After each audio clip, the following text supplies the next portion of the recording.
Hello à toi et bienvenue dans ce nouvel épisode de l'Odyssée sabbatique. Avant qu'on commence vraiment l'épisode, n'oublie pas de t'abonner au podcast. Et si cet épisode te parle, laisse 5 étoiles et ou une revue. Merci beaucoup. Aujourd'hui, je te parle de ce que j'ai réalisé récemment, que le voyage sabbatique ne s'arrête jamais. Et au contraire, il se cultive, il se travaille et je t'explique comment je suis arrivée à cette conclusion. Tu connais la chanson ? Installe-toi confortablement avec ta boisson chaude, ton plaid, voire même ton silence préféré. Respire, on démarre. J'ai eu une révélation fin mars lors d'un atelier de peinture d'elfes bleus à Amsterdam. Delft, c'est une ville aux Pays-Bas où les carreaux peints en bleu sont produits. C'est vraiment un symbole du pays comme les tulipes. Et ces carreaux blancs et bleus, ils sont similaires aux azulejos que tu trouves au Portugal. Tu sais, tu as des fresques de carrelage bleu. Et en fait, on a l'équivalent aux Pays-Bas. Et je me suis rendu compte à l'atelier de peinture organisé par le concept Les Amis. C'est une appli qui crée des events de networking avec des femmes expats ou pas d'ailleurs. Et franchement, t'as une ribambelle d'activités super quali, poterie, céramique, confection de sacs en cuir, baume à lèvres, mosaïque et que sais-je. Je te mets le lien en description avec un code promo. Comme ça, si tu veux vérifier et checker de ton côté. Et en toute honnêteté, franchement, ça vaut le détour. Bref, j'arrive à l'atelier. Je rencontre mon cercle d'amis. On commence à faire un brouillon pendant 10-15 minutes avant de passer au réel dessin sur le carreau blanc, sur ton carrelage. Avec la peinture bleue, il faut que tu fasses ton petit dessin avant. Et là, j'ai eu un effet miroir de mon congé sabbatique. Mais vraiment, je me vois en train de peindre la fresque de l'école où j'ai fait du volontariat au Cambodge. Puis l'atelier Batik Painting avec Brit à Kuala Lumpur. Parce que, en fait, j'ai réalisé que dans les deux cas, c'était libérateur pour moi. Et j'étais en paix de faire de la peinture. Quand je peins, je suis dans ma bulle et je laisse place à ma créativité sans distraction, tu vois. Donc, net, la peinture m'apaise, tu vois. La peinture est une opportunité que je choisis de saisir pour garder ma paix intérieure pendant le congé sabbatique et post-congé sabbatique. Et c'est pour cette raison que je te dis que le voyage sabbatique ne s'arrête jamais, il se cultive grâce à cet effet miroir que j'emploie tout le temps dans ma vie et que c'est pas la première fois que vous m'entendez l'expliquer dans un épisode de podcast. L'effet miroir, vraiment, il m'accompagne. J'ai identifié une activité qui me fait du bien pendant le congé sabbatique, donc il y a déjà 1 an, et maintenant que je suis revenue, 1 an plus tard, t'as compris, je décide d'intégrer cette activité qui là est la peinture dans mon quotidien, car mon cerveau, il a capté qu'on est bien dans un atelier de peinture. On est en sécurité, on est en paix, il n'y a pas de drama. Et je te dis ça, mais la révélation, elle est encore plus profonde. Parce que la révélation, elle a eu lieu quand ? Le 21 mars 2026, jour de printemps, jour de renouveau.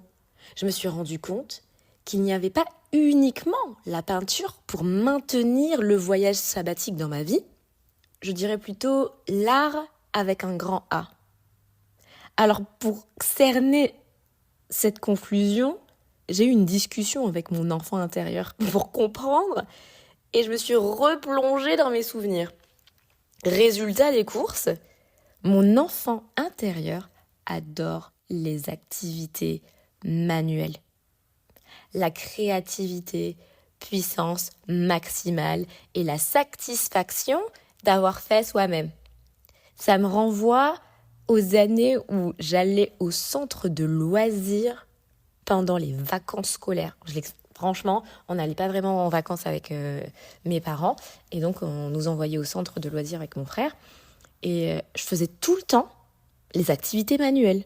Pâte à sel, couture, peinture, Scooby-Doo, macramé, you name it, j'étais là. Tellement qu'une fois, il n'y avait plus de place pour l'activité manuelle.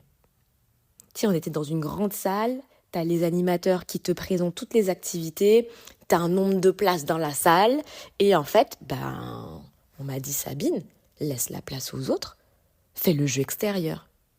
J'ai boudé comme jaja. Moi, qui suis habituée à faire des activités manuelles, tu m'envoies dehors. Et en plus, de mémoire, c'était pas un jour où il faisait super beau, où tu pouvais laisser le manteau sur ton porte-manteau et aller courir en t-shirt, nanana. Non, c'était pas un jour comme ça. Hein. Tu vois le trauma jusqu'à ce jour, les 33 ans, et je m'en rappelle. On a bloqué ma créativité ce jour-là. Trahison, disgrâce. Si tu as la référence, tu sais déjà. Blague à part. Quand je fais allusion à l'art dans ma vie actuelle, j'englobe aussi la danse.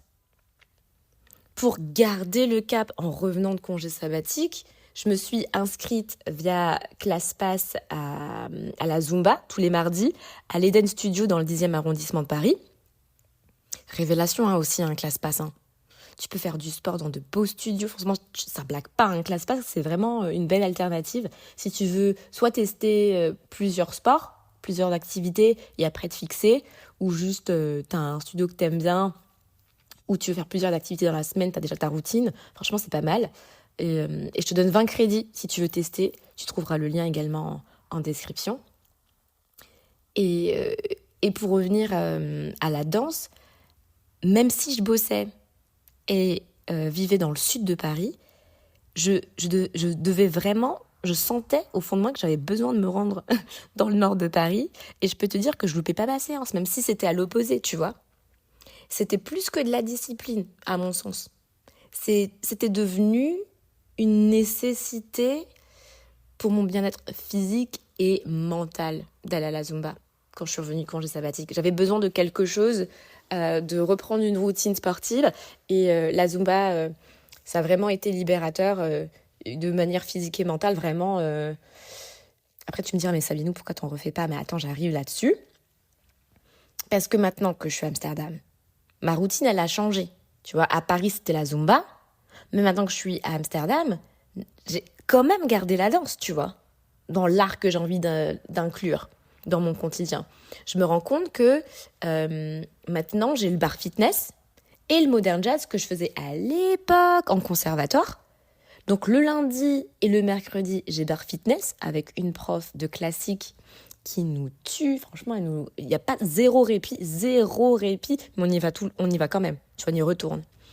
Le samedi, c'est modern jazz. Le jeudi, c'est yoga smaitawi, une semaine sur 2. Et comme je viens de vous parler de la Zumba, possible que je rajoute un cours de Zumba le mardi, une semaine sur 2. Je me tâte encore un peu parce que j'avoue, ça fait déjà des semaines bien chargées avec le bar fitness, le modern jazz et le yoga, smaitawi. Donc bon, je me tâte, les beaux jours arrivent, il y a moyen que je le rajoute, surtout si c'est une fois sur 2. Donc voilà, il y a moyen que je le fasse, comme ça. Pour conclure cet épisode, je suis désormais convaincue que le voyage sabbatique ne s'arrête pas. Il continue, même à ton retour, si tu fais le choix de le cultiver et de le maintenir. Et prends ce qui t'a fait du bien en vadrouille, peu importe l'activité, et surtout, ne le laisse pas là-bas. Transpose cette activité qui te fait du bien, transpose-la dans ta nouvelle vie, dans la vie que tu as post-congé sabbatique.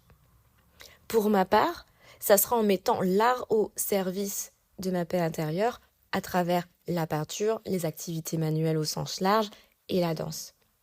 Et pour passer à l'action, je recommande à 100% l'appli Les Amis, car les activités sont top et tu pars avec un cercle d'amis dans la ville où tu vis. Et de mémoire, Les Amis sont implémentés à Paris, Lisbonne, Barcelone. Je ne sais plus si c'est dans d'autres villes en France, mais n'hésite pas à vérifier. Je te mets le lien en description. Tu as 15% de réduc en passant par mon lien. Et voilà, éclate-toi. Merci d'avoir écouté cet épisode. Pense à le partager et à laisser une note et ou un mot sur ta plateforme d'écoute. On se retrouve mardi prochain pour un nouvel épisode. D'ici là, prends soin de toi, toujours avec paix et douceur. Ciao!